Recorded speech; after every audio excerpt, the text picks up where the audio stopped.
Sometimes it just feels easier to be alone. No drama, no hiding, no faking. Love is too hard.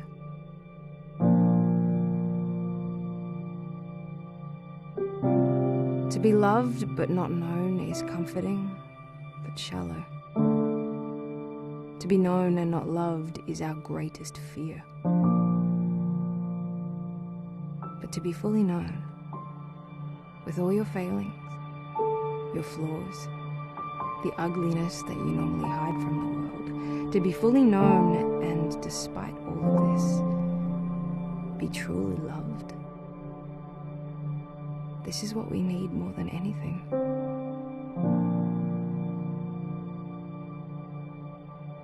And this is what it is like, being loved by Jesus.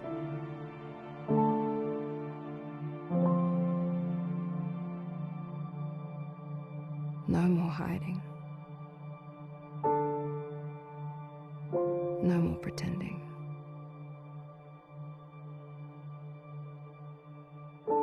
All that's left is peace that comes from knowing in the deepest parts of you that you are worthy of great love.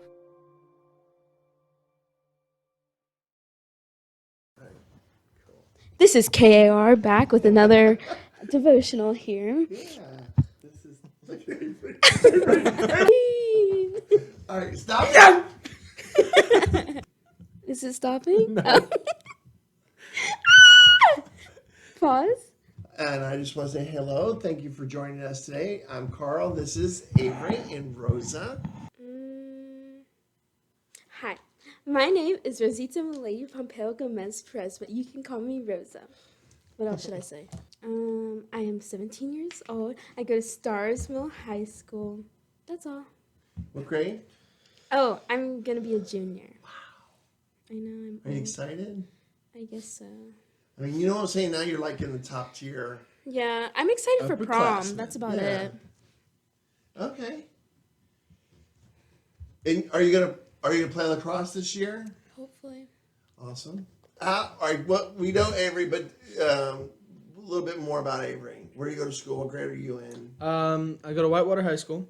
I'm going to be a junior, like Rosa. I'm 17. I am the youngest of two brothers. I'm the youngest of three. I have two older brothers. No. I'm the youngest of three. I have two older. Right. You're counting yourself. I'm the youngest of three children. I have two Your older mom and brothers. dad had 3 children. I'm the And youngest. you're one of them. Yes, And then I'm the youngest. You came last. So Because there's I was an 2 accident. siblings. Really? You were an Yeah, I accident? was unplanned. Oh my goodness! Did Can you we have this conversation We should with start your over parents? again. No, I like this is going good. I like this part. I was not planned. So they were like done? Yeah, they were done with Aaron and Andrew, and then I came along, and then now I'm the favorite. You just walking by. Yeah, hey, how y'all doing? Thank you. Do you want to adopt me? Well, she being adopted, okay, so your parents met your mom, Karen. What made them decide to adopt? I know this is we just watched a video on love. So adoption is really a great. I don't know. A lot of people don't understand, like, to make that decision. Yeah. To it's like I'm not gonna say it. You were unplanned. That means like they said they had 2 kids and they were like, I'm "That's done." enough." Uh-oh. And so, but that doesn't mean you're any less loved. It's just adoption is Didn't like, have a choice. we are going after a kid. It's pretty brave and loving. So, what do you? When did they tell you were adopting?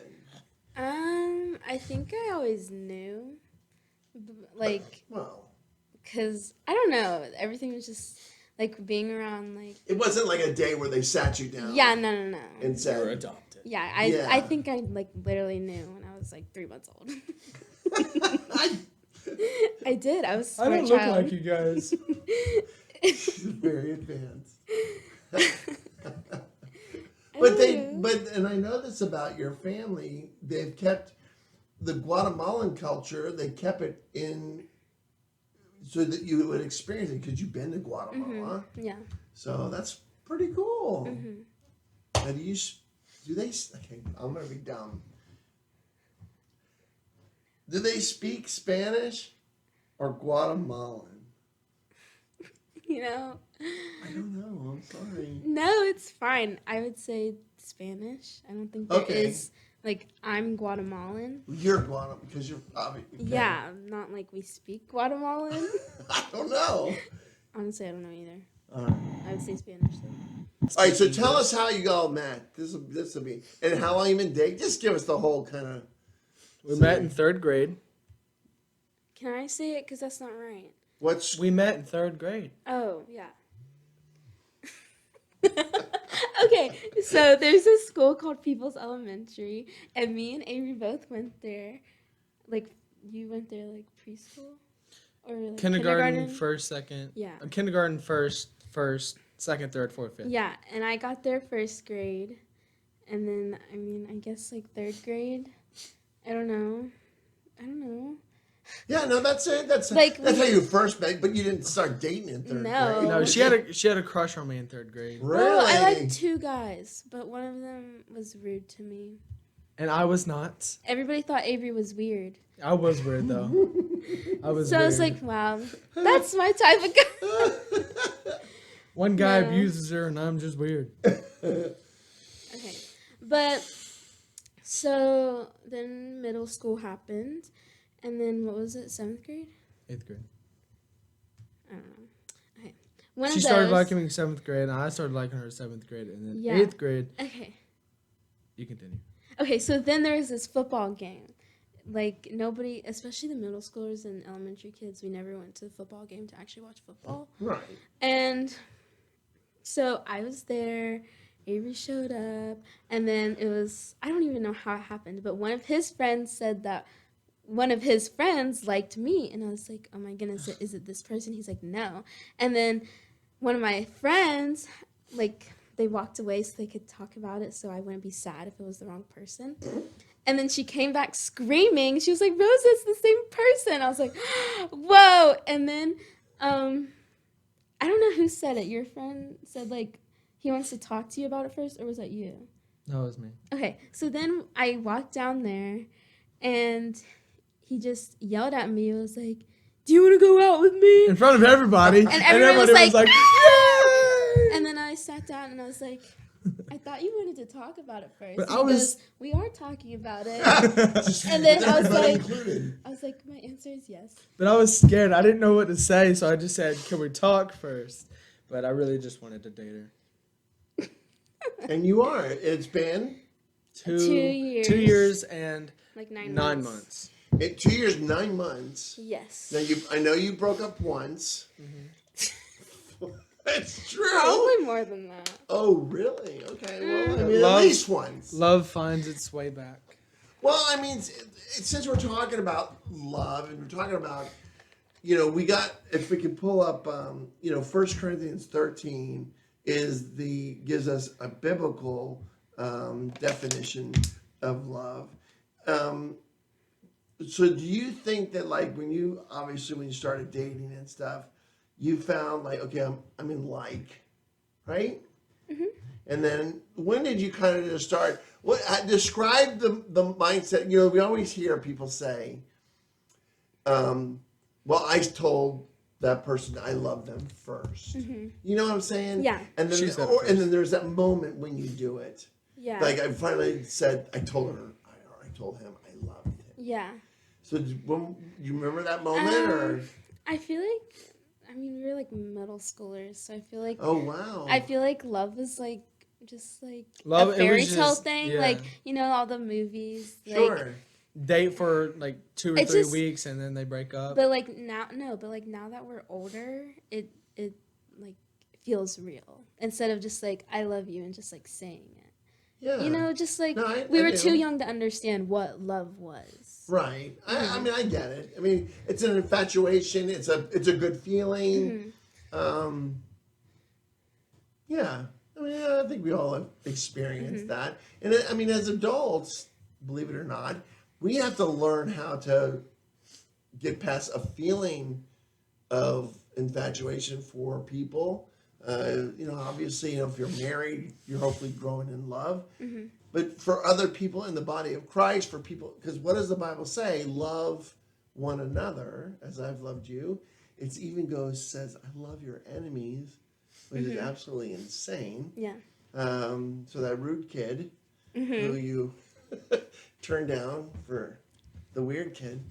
So, you got to learn how to love. So what I thought would be cool, 1 Corinthians 13, The whole thing? 4 through 7. Love is patient and kind. Love is not jealous or boastful or proud or rude. Rude. It does not demand its own way. It is not irritable, and it keeps no record of being wronged. It does not rejoice about injustice, but rejoices whenever the truth wins out. Love never gives up, never loses faith, is always helpful, and endures through every circumstance. And again, we read that. That's perfect love. That's mature love. Because listen, let's be real. There's some things in there like love keeps no record of wrong. Well, when's the last time, even with your parents, with friends, you remember hurt and pain that people and there's a tendency to bring it back up. It's like we did this and this and this. Yeah, and I'm not calling out parents, but sometimes as parents, maybe they remind you that of your failures, and it's understandable. Hopefully, it's done in a spirit of not to crush you, but to push you along to better things. But a lot of times people go through this and they say, like, I love them, but I can't forgive them. Well, love is about, forgiving. Love is about being... Never loses faith. Yeah, I mean, it always keeps, okay, God's in control. God's doing his thing. So what would you say is your biggest challenge okay, we're assuming they're Christians, but we'll kind of set the record straight. I know you are because you've told me and by your life example. But as believers, as in the dating world, how has that changed your perspective on dating when you try to live lovingly as God has called you to as a couple? I don't understand the question. Like how do you're trying to live a life as a believer? How does that affect your relationship dating? I want to live for the Lord. Now, how does it affect this relationship? I don't really think it does affect it, but like temptation. Okay. I mean, that's real. Sometimes. Of course. Or yeah. So the idea then is purity. Okay. So there's that. There's a goal to stay pure, good. What else? I mean, because again, if you're not, let's say non-Christians or the world, like, well, who cares? So there's a set of standards that we live by. So that's okay. Other people. And why do you other people? What do you mean by other people? Like other girls or other guys, or because we're going to different schools. Oh, so absolutely. we have to have trust in each other that we're not gonna have a little side person. A side of fries? Yeah. So there's accountability to each other on a different level. Okay. What else? I'm trying to think. How do you think God helps you in your relationship as a couple? Is he interested in your dating relationship? Yeah. All right. So how's he involved? How do you think he's involved? We have Bible studies sometimes. Okay. I think like when we do not something wrong or that's something that we shouldn't have, or like we talk back to each other or something. It's I don't know how to explain it, but like there is a point in our relationship that I don't think God was in the middle. And it was just, we were kind of just like lollygagging, like just going with our lives and everything. Yeah. And then once we took it serious, it was like everything just calmed down. Like Wow. just completely we calmed weren't down. as arguing as Yeah, much, or I we- wasn't getting as frustrated all the time, or doing something to purposefully try to annoy her to get back at her, which I mean I've never done. No, I know what you're saying. No, we've all said things in the heat of the moment that, let's be straight, you do intend, you want it to hurt. Because you're mad because they either hurt you or said something, or just you just want to get the upper hand in Right. that situation. You want to get even. That's the self nature that we have, selfishness, absolutely. So that's a great thought. I mean, it's just you don't want to do that, and you could do that, but you don't. So it brings, you just said it's healthier. That's cool, man. I mean, that is encouraging to know that you've already experienced then the fact that if you do apply some of these things that God is, trying to instruct us into play, it actually, it worked. Yeah. So that's fantastic. All right. I remember one time last year we broke up, and Can I ask why, or is it too personal? too personal. Okay. Yeah. But we broke up, and it was my fault. Always is. Just Watch us next week Take as that. we interview Avery by himself. but KIR will be back next week. but I forgot where I was going with it. I'm sorry. When you broke up. We broke up, and it says school. at school it says First Corinthians 7 says love never gives up, and it was one of the we broke up. It was probably about 2 or 3 days later. We were talking, or not. It was probably about 2 or 3 weeks later, and we worked it out, and we talked in person. I remember I went to her house, and to not hang out or to like just be with her for that one day, we went purposefully to talk it out and like make up, I guess. Yeah. And we did that. We went back to school that Monday or Tuesday, and I remember talking to somebody about Rosa. All good. But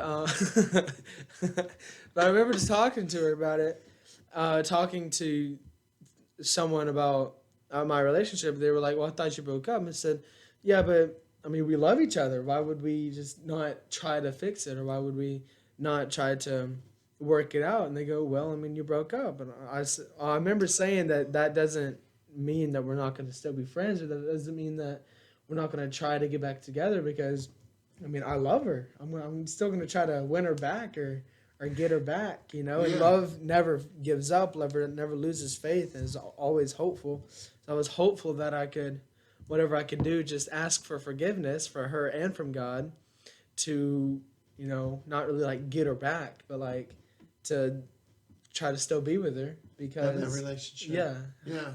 because they were like, "Well, I thought you broke up." Well, I don't want to lose her. I don't want to. I just don't want to give up just because of this one stupid mistake that I've made, or just something that was really small. Because I get frustrated with little things. Like little things get over to me. Like if I just have like 6 little things to do, I get overwhelmed with them and I get frustrated. I take it out on other people, and but you can't let little things get over you, and the little things pick up the big things. Sure. And then you're giving up. Yeah. And you just you can't sure. can't let that get over to you. And you think about what you just said. You said whoever you're talking to, I'm not going to let those things interfere with something that is really special. Mm-hmm. And that can go for relationship with your parents, friends, obviously boyfriend, girlfriend, anybody. We do allow things. You've seen it happen. I know that you probably have experienced it with other people that in your life that maybe you said something, they said something, and now you can't, they're no longer even a part of your life. And just because of that one moment, I'm not giving in. And you say, I'm not giving in, I'm done. And, not saying that you have to have the best of relationship, but still it's not a healthy thing when those things are going on and you're separated. And that's how kind of God looks at us too, with that mindset. I don't want anything little in our lives, or big, to separate us in our relationship. Right. And then he reminds us too, doesn't he, in Romans 8, nothing shall separate us from God's love. So, I mean, it just goes right along with that. He wants us to fight for that and get through those things. So, My mom and dad started dating in 8th grade. so there you go. Are they still dating? They're married. But are they still dating? 26 They're not years. dating. When's their anniversary? October 8th. Oh, wow. It's right around the corner. Mhm. Very cool. All right. So you got what I was 1994. saying. Yeah. Are they still dating? I guess. No, I mean, they're married. Don't you live with them? Yeah. Do they ever go out on dates? Yeah. Okay. Then they're dating. Okay. What? Congratulations, Scott, Michelle Brown. We love you. This video You're a is great dedicated example to of you. a dating married couple. So, all right, would you like to say goodbye? Bye. Bye. KAR out. I'm gonna stop. Bye. Bye.